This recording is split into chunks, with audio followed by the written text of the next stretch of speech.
Welcome. Today, we're diving into a handy new update on Facebook that lets you enable sound notifications on your PC. If you want to stay updated with your friends' activities without constantly checking, this feature is perfect for you.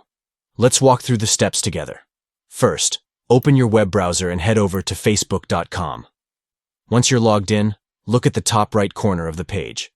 You'll see your profile picture. Click on it to access a drop-down menu.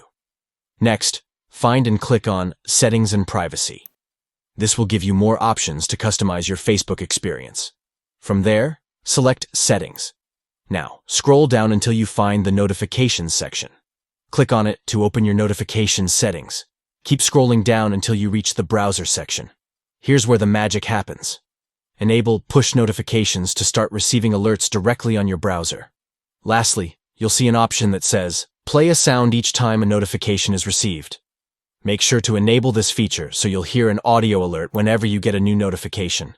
And that's it. Now, you're all set up to receive sound notifications on Facebook. You'll never miss an update from your friends again. Thanks for watching, and happy Facebooking.